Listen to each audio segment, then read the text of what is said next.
Assalamualaikum warahmatullahi wabarakatuh. Halo teman-teman, apa kabar kan semuanya? Mudah-mudahan kalian pada sehat ya, amin. Kembali lagi sama saya Abdul Fattah Arifin, dan kembali kita akan membahas tentang penyerobotan pantai ya, bukan tanah lagi nih. Pantai yang terjadi di Pulau Cangkir, Desa Kronjo, Kabupaten Tangerang, Provinsi Banten, di mana sudah merebak kemana-mana ya, sudah jadi isu nasional bahwa tempat ini baru saja ada oknum-oknum yang memancang bambu ya.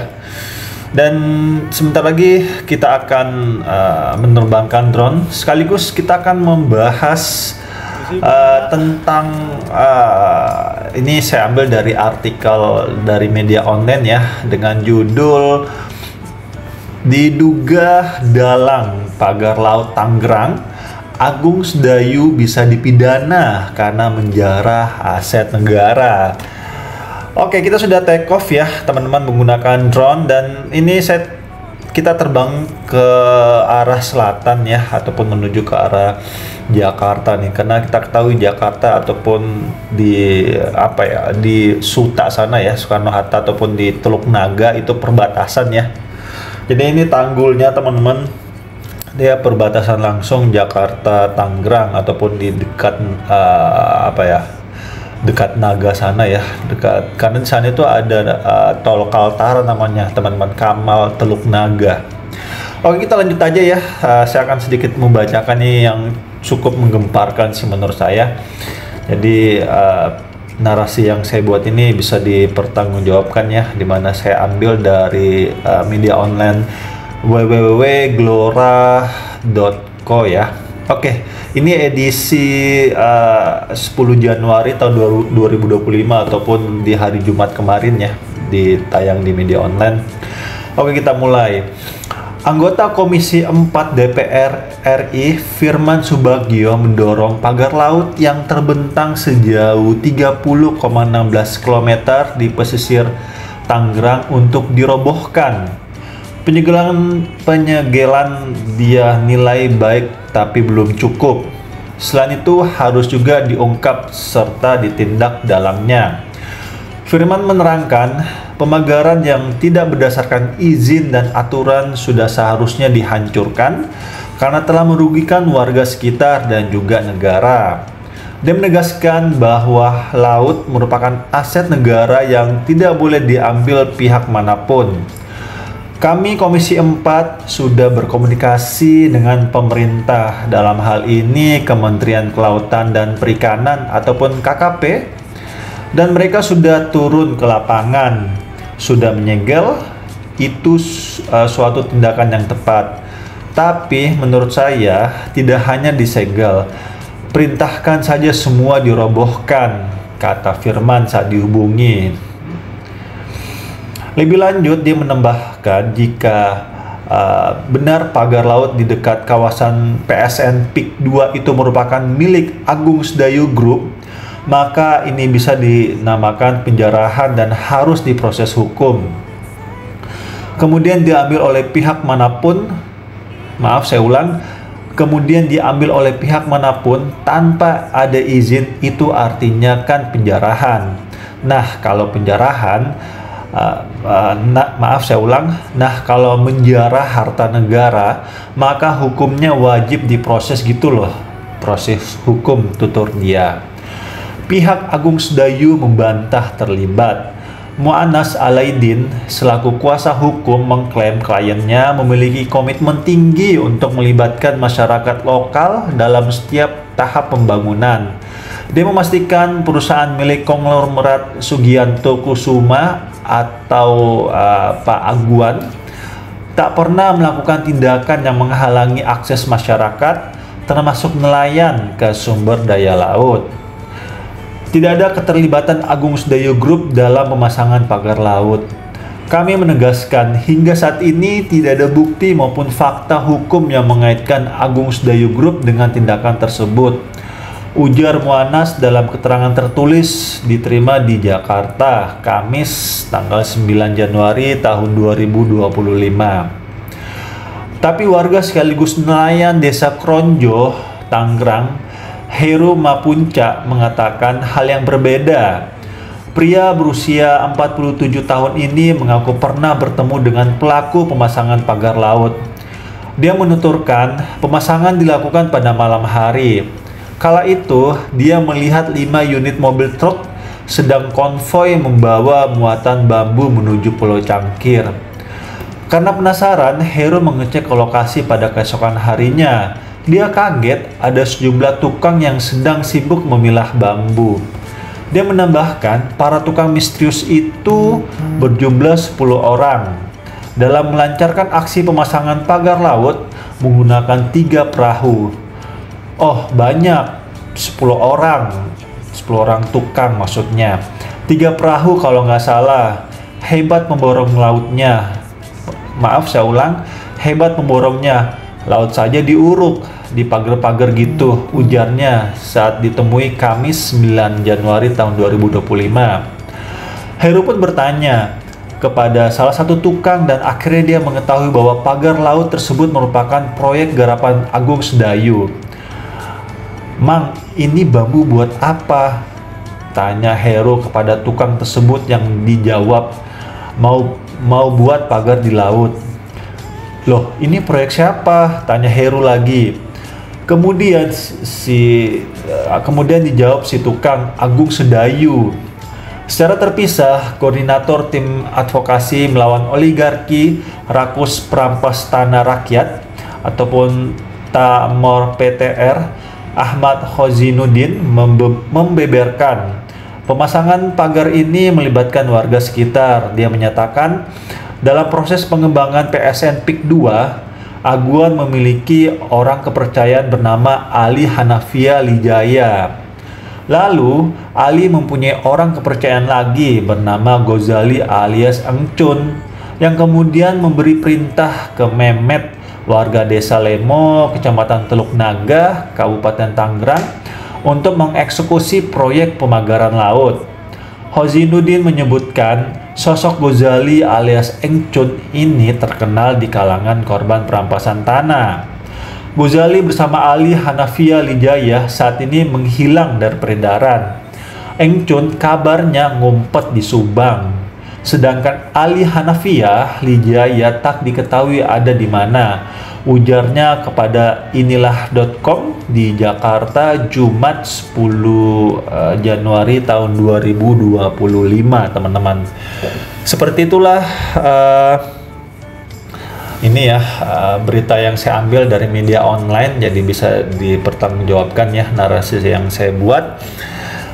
Dan di sini teman-teman kalau kita lihat ya banyak sekali tambak-tambak masyarakat ya, dan saat ini kita sedang menuju ke sisi selatan dan ini drone saya coba paksakan sebenarnya ini. Ini saya terbang sebenarnya agak takut-takut sebenarnya teman-teman. Kenapa takut? Karena kita ketahui ya angin laut itu sangat kencang sekali, dan saya sempat beberapa hari yang lalu ketika saya menerbangkan drone di Stadion JIS, itu drone saya ke bawah angin sampai sampai hilang pada saat itu ya, saya nggak bisa dapat. Akhirnya saya beli drone baru lagi, dan ya saya beli ya sama ya, tetap harus drone flagship karena saya memang terbangnya ini memang medan-medan berat ya, maka membutuhkan drone yang flagship. Akhirnya saya beli, dan saya juga sebenarnya saat ini mau coba sinyal sebenarnya.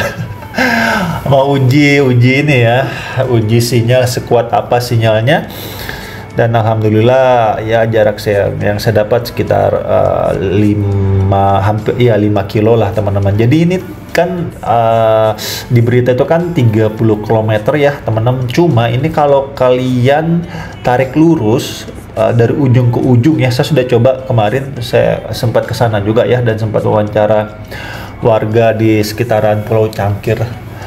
Jadi panjang kalau ditarik lurus ini sebenarnya nggak sampai 30 kilo teman-teman, hanya sekitar 15 km saja. Cuma kenapa 30 meter? Karena ini kan kalau kita lihat tanggul bambunya ini mengikuti arah daratan ya. Dan di sini kalau kita lihat ya, di ujung sana sudah terlihat, ujung sekali tuh kalau kalian lihat ya, sudah terlihat bambu, batas bambu ya. Jadi ini mungkin perbatasan, benar-benar perbatasan ya, antara Jakarta ataupun ini kali ya, dekat tol Siatmo mungkin ya, ataupun tol bandara, karena ini sudah menuju ke Bandara Soekarno-Hatta, ataupun di Teluk Naga. Dan saat ini sudah terputus sinyal saya dan akhirnya RTH secara otomatis. Dan seperti itulah panjangnya ya. Dan kalau kalian nonton video ini sampai habis, kalian akan melihat di sisi utara, di ujung sana ya, di ujung sana itu sangat terlihat belokannya teman-teman, belokan dari bambu pantai ini di daerah Pulau Cangkir, Desa Kronjo, Kabupaten Tangerang, Banten, teman-teman. Ya, kita nggak tahu ya apakah beneran pihak pemerintah kita, dalam hal ini KKP ya, Kementerian Kelautan dan Perikanan, bekerja sama dengan TNI Angkatan Laut dan Pol Air ya, karena ketiga instansi inilah yang mempunyai tupoksi untuk mengungkap siapa dalang di semua ini teman-teman. Saya sangat berharap sekali pemerintah kita bisa menangkap pelakunya dan di konferensi pers gitu loh, ini pelakunya. Saya sangat berharap seperti itu, karena tidak mungkin zaman secanggih teknologi saat ini tidak diketahui, karena saat ini zaman digital ya, semua bisa di tracking, semua bisa ditelusuri siapa pelakunya. Sepanjang dia menggunakan gadget pasti bisa di tracking teman-teman, tidak mungkin tidak bisa. Insya Allah 95% pasti bisa di tracking kalau betul-betul mau ditelusurin. Karena kemarin saya punya pengalaman ketika kendaraan pribadi saya itu digelapkan ya oleh seseorang.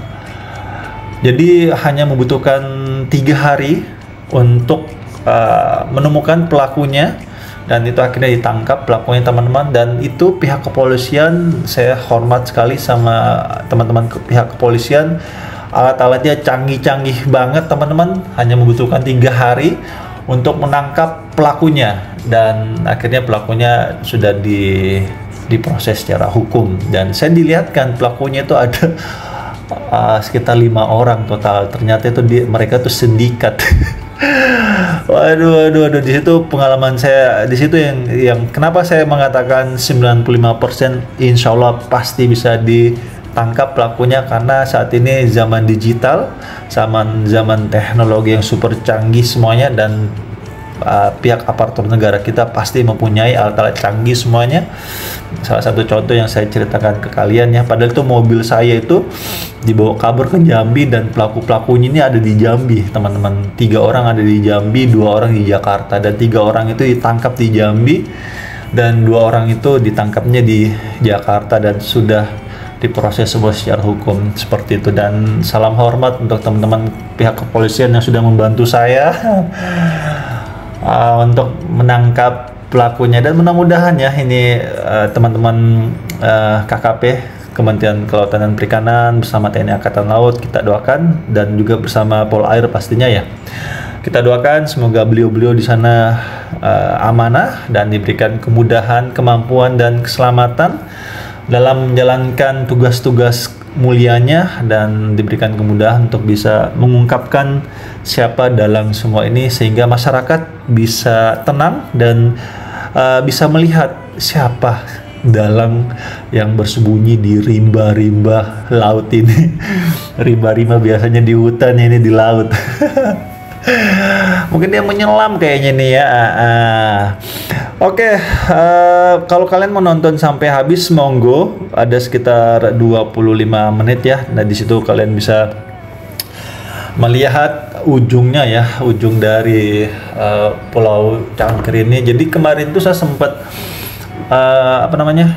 sempat ngobrol-ngobrol ya sama salah satu tokoh agama di Pulau Cangkir. Jadi ini teman-teman, andai saat ini kan PIK 2 sudah berjalan ya, sudah masuk proyek strategis nasional. Saya nggak tahu ini apakah masuk ke PIK 3 nanti di sini atau tidak, saya tidak tahu pasti teman-teman. Cuma kalau ini berlanjut menjadi PIK 3, ini sudah bisa dipastikan Pulau Cangkir yang kecil di sana ya, itu sudah pasti akan dihilangkan teman-teman, atau dia akan berbaur dengan daratan-daratan yang lainnya seperti itu. Karena ya yang sudah kan laut diuruk ya, ditimbun sedemikian rupa menjadi daratannya, salah satunya ya PIK 1 ini ya sudah menjadi informasi publik. Itu laut ditimbun dan menjadi daratan.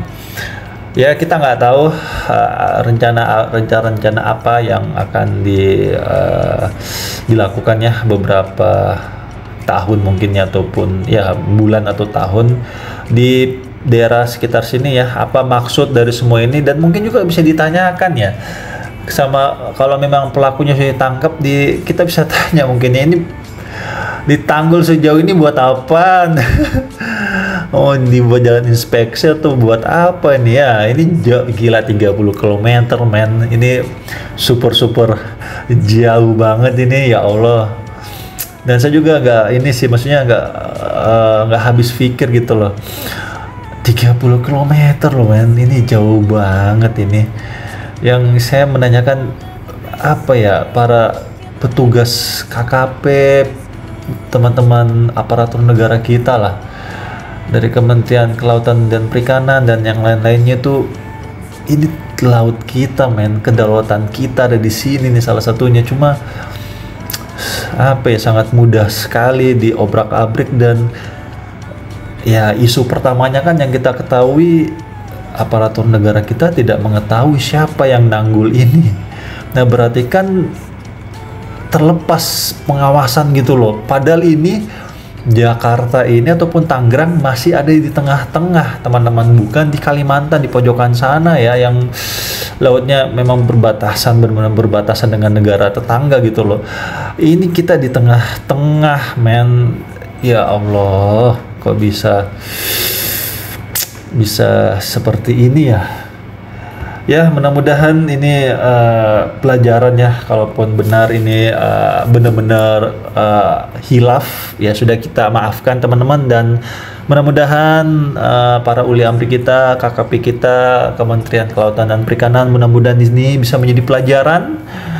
Dan semua aparatur yang membidangi perairan ya, baik itu SKPD juga pastinya, Satuan Kerja Perangkat Daerah Banten, Provinsi Banten, gubernurnya, wali kotanya, bupatinya, camatnya, lurahnya, RT, RW, semua menjadi pelajaran. Mudah-mudahan ke depan tidak kecolongan lagi, karena ini menyangkut tentang kedaulatan daerah kita, dan juga pastinya untuk keselamatan warga-warga kita teman-teman. Bayangin aja nih ya, ini bambu-bambu begini, ini sisi kanan kalau kalian lihat ya, itu kata isunya kan sudah ada yang ditabrak tuh, ditabrak untuk membuka jalan ya. Oke lah, yang menabrak itu misalnya kapal yang terbuat dari besi, mungkin nggak jadi masalah ya, besi ketemu kayu pasti hancur. Cuma persoalannya ketika ditabrak menggunakan kapal besi atau kapal apapun ya, misal dari sisi kanan itu menabrak ke arah kiri, otomatis kan bambunya itu akan mengarah ke kiri. Dan ketika kapal yang dari kanan itu sudah lepas ya, pasti sudah aman lah ya. Nah dari kiri ke kanan ini yang menjadi pertanyaan dan berbahaya. Kenapa berbahaya? Karena otomatis bambunya itu akan miring ke kiri ya kan. Nah tiba-tiba ada kapal dari kiri ke kanan dan tidak melihat bambu tersebut, dan akhirnya tersundullah bambu tersebut dan nyangkut dan bocor. Akhirnya rusaklah itu kapal nelayan teman-teman di sekitar sini, akhirnya rusak. Dan ya kalau bocor ya bocornya parah ya pasti karam itu kapal nelayannya. Dan iya, kalau nelayannya ada pelampung atau dia bisa berenang, kalau nggak dia nggak bisa berenang atau dia kecapean untuk mengapung di laut dan tidak ada yang menolongnya, kan berbahaya akhirnya. Jadi mudah-mudahan instruksi dari DPR kita ya ini dicabut, dihilangkan gitu loh. Saya sih berharap dihilangkan, dicabut dan dibersihkan kembali gitu loh, untuk keselamatan saudara-saudara kita di nelayan pesisir Tangerang, pantai Tangerang ini teman-teman, sehingga ketika mereka berlaut itu betul-betul merasa aman dan nyaman untuk melewati laut Pulau Cangkri ini teman-teman, seperti itu. Nah, ini salah satu contoh nih ya. Di ujung ini kalau kita lihat kapal di antara kalau dibilang kerangkeng ya bisa lah ya dikatakan kerangkeng itu kan menutupi salah satu subjek ya, kerangkeng yang ya ini saya bilang nih dia nggak bisa, ya beginilah, dia harus muter gitu loh, dia harus muter nyari sela-sela pagar bambu ini untuk bisa dilewatin. Memang saya akuin teman-teman, ketika saya menerbangkan drone, memang saya melihat ada sisi-sisi yang kosong yang bisa dilewati sela-sela dari si kapal nelayan tersebut. Cuma yang menjadi pertanyaan adalah ketika dia ingin melewati ataupun memotong kompas ya, potong kompas gitu, ataupun memotong jalan, dia nggak bisa, dia harus melewati jalur yang memang sudah ditentukan oleh si para penjahat ini, penjahat yang sudah menancapkan bambu-bambu ini teman-teman. Sehingga ya pasti yang pertama akan menghabiskan bahan bakar, itu sudah pasti. Yang kedua akan menghabiskan waktu. Yang ketiga capek ya kan. Yang keempat pulang ke rumah telat, sampai di rumah diomelin sama istrinya. Kenapa pulang jam segini? Biasanya sore sudah pulang, ini malam-malam jam 8 jam 9. Wah, kan kita suami cuma angguk-angguk aja, padahal dia nggak tahu ya kita di luar ini gedebak-gedebuk mencari rezeki. Kisah nyata nih kayaknya.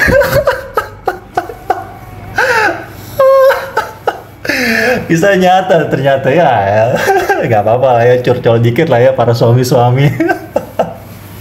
Ya, dia nggak tahu kita gedebak-gedebuk di luar sana untuk mencari rezeki yang halal dan thayyib ya. Oke, itu aja mungkin ya teman-teman, dan ini di ujungnya kalian sudah bisa lihat ya. Itu dia di sisi utara paling ujung sekali ya. Jadi ini tanggulnya jauh sekali ya, tanggul bambunya, dan katanya dikasih kesempatan 20 hari untuk mencabut bambu-bambu ini. Dan saya akan mengupdate terus teman-teman. Insya Allah saya akan mengupdate terus bambu-bambu ini apakah beneran akan dicabut semuanya, 20 bambu ini akan dicabut, atau hanya lip service nih ya, dikasih senang-senang aja dulu dengan janji-janji surga. Habis itu ya kembali lagi ya seperti sedia kala. Ya ini sangat berbahaya sekali, ini jauh sekali nih ya Allah, di ujung sana teman-teman ya. Oke, itu aja mungkin teman-teman yang saya bisa berikan ya, update terkini, dan mudah-mudahan para uli amri kita diberikan kemudahan dan kemampuan oleh Allah Subhanahu wa taala untuk menjalankan tugas-tugasnya sebagus mungkin, seamanah mungkin, dan semoga Allah jagakan aparatur negara kita dalam menjalankan tugasnya sehingga bisa membawa kemaslahatan umat lebih banyak. Dan kita sebagai rakyatnya, yuk kita support, kita dukung Pak Prabowo, kita dukung KKP kita ya, Kementerian Kelautan dan Perikanan, kita dukung TNI Angkatan Laut, kita dukung Polair, semua yang terlibat di investigasi pemancangan bambu secara ilegal ini. Kita doakan semoga beliau-beliau diberikan seluruh kesehatan, keselamatan, dan diberikan kemampuan untuk mengungkap siapa dalam pelakunya, dan semoga semua ini bisa menjadi pelajaran terhadap kita semuanya bahwa kedaulatan negara kita lah yang dikedepankan, bukan kedaulatan kepentingan yang dijalankan. Dan saya minta maaf teman-teman jika selama jalan-jalan tempat ini ada salah-salah kata ataupun salah-salah review. Saya hanyalah manusia biasa yang tidak luput dari kata salah ataupun hilaf. Dan akhir kalam, saya Abdul Fattah Arifin dari Pulau Cangkir, Desa Kronjo, Kabupaten Tangerang, Provinsi Banten. Mohon undur diri. Assalamualaikum warahmatullahi wabarakatuh. Indonesia maju.